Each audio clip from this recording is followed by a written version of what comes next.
ನಗರದ ಸಿದ್ದೇಶ್ವರ ದೇಗುಲದಲ್ಲಿ ಸಂಭ್ರಮಾಚರಣೆ ನಡೆಯಿತು.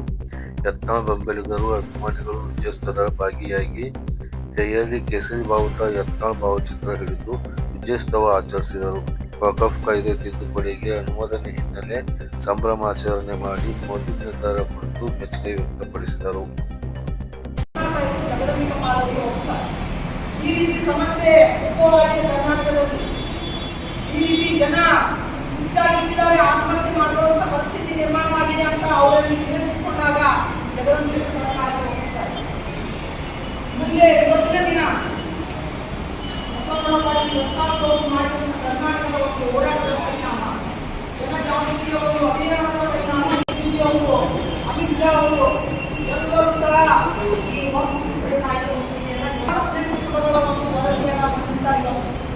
ಕೇಂದ್ರ ಸರ್ಕಾರ ಒಪ್ಪಿಸ್ತಾರೆ. ಲೋಕಸಭೆಯಲ್ಲಿ 122 ಸದಸ್ಯರ ಬೆಂಬಲದಿಂದ ಕರ್ನಾಟಕದಲ್ಲಿ ಯತ್ನಾಳ್ ಒಂದು ಹೋರಾಟ ಕರ್ನಾಟಕದಲ್ಲಿ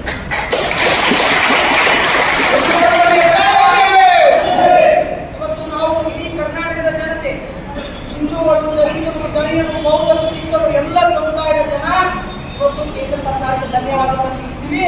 ಹಂಗೆ ವಿಜಯಪುರ ಕಾಯ್ದೆಯಲ್ಲಿ ಇವತ್ತು ಪ್ರಸ್ತುತ ಇಲ್ಲ, ಅದನ್ನ ಮಂಡನೆ ಮಾಡಿದ ಜಾರಿಗೆ ಬಂದಿದೆ.